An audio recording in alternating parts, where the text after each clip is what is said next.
Blackwater. The name evokes memories of the worst days of the Iraq War. Critics saw the military contractors as soldiers of fortune with quick trigger fingers and no rules. But while their clients stayed safe, they took heavy losses. Now, the founder and former CEO of Blackwater has written a memoir arguing his side of the controversial story. And joining me now is Erik, and I'm glad you're here. Thanks for joining me. Thanks for having me. Why did you write the book?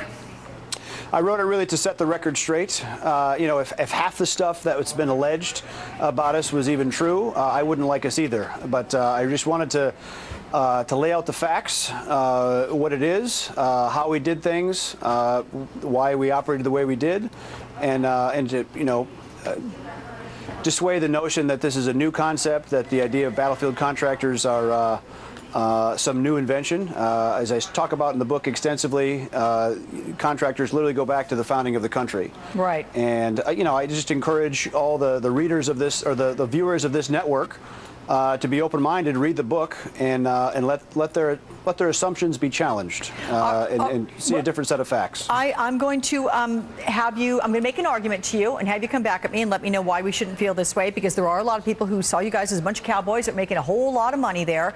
You didn't have military restrictions, killing civilians. What is your argument against this perception?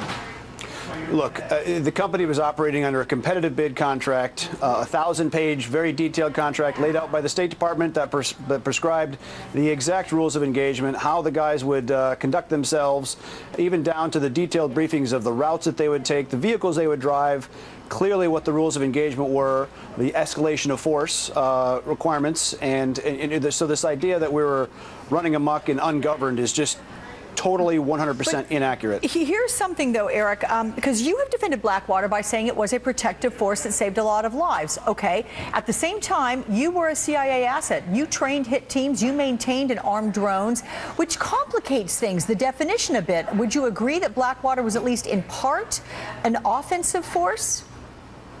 No, not at all. Look, all the work that we were criticized for in Iraq was purely defensive. You get hired, we were basically a very robust temp capability, and because the military needed some additional capability to do counterinsurgency support. In this case, they needed high-end security to be able to move diplomats or reconstruction officials or visiting members of Congress from one point to the next. They needed additional security support. So we took veterans. I'm a veteran. We hired former special operations kind of people, gave them additional training, resources, put them to work for the U.S. government under their rules of engagement, under the U.S. government's rules of engagement, and did the missions that they required.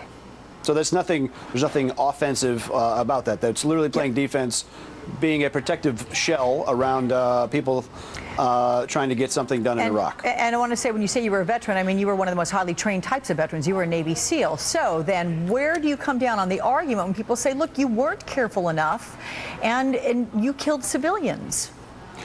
Look, 41 of our men were killed doing the missions, and we did more than 100,000 protective missions between Iraq and Afghanistan. No one under our care was killed or injured, fortunately. Unfortunately, dangerous things happen in war zones. I mean, we're much maligned for Nisra Square. That event started with a car bomb, and a lot of incoming rounds were received as well. I just want to draw a parallel even to October 3, right here in Washington, D.C.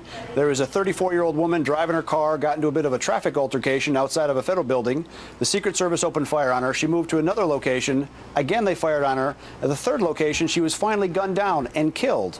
When they went to her car, there was no weapons, no explosive material, nothing, just a, fortunately, uninjured baby sleeping in the back seat, although the woman was killed. Dangerous things happen. And that was in Washington, D.C. There was no shots fired. There was no car bombing. There was no war zone that day. And yet federal police officers opened fired and killed an unarmed, innocent woman.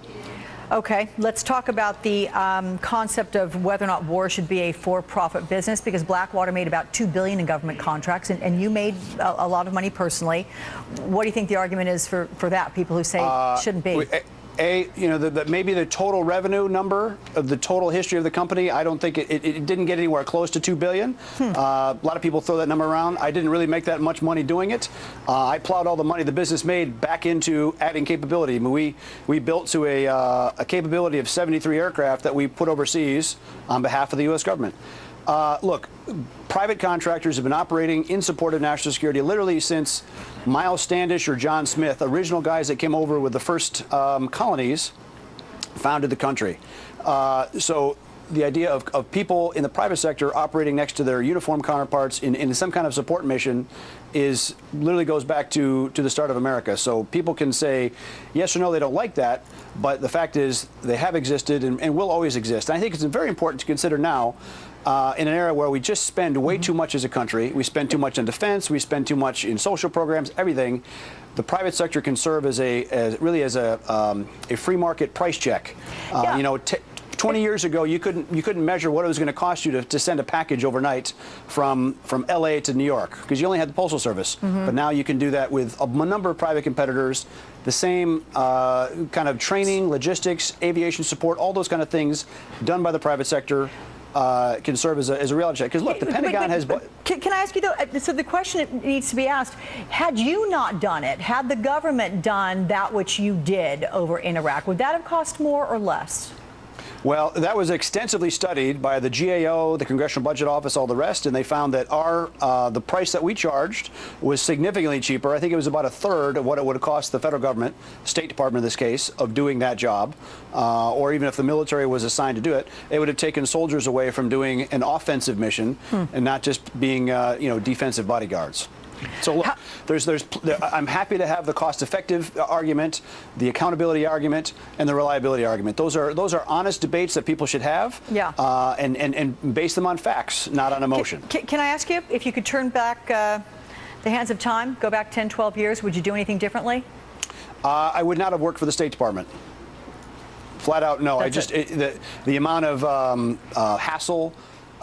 Bureaucratic attack that we went under, it was just not worth it as a company. And if I could send a message back in time, that's what I would say. How about the Iraq War overall? Do you think it was a mistake? Well, the sad thing at this point, Iraq is lost. The last election cycle they had there, Maliki was defeated. A good guy, Iyad Alawi, won the election, but really from Iranian money, Iranian influence, managed to keep Maliki in power, and the U.S. never really weighed in. And so all the blood, toil, treasure, struggle that America put in for all those years is kind of lost to the Iranian influence dominated by Nouri al-Maliki. Okay, Erik Prince, I was looking forward to this interview, and thanks for taking the hard questions. I appreciate it. Author of Civilian Warrior. And to you, thanks. Dennis Rodman.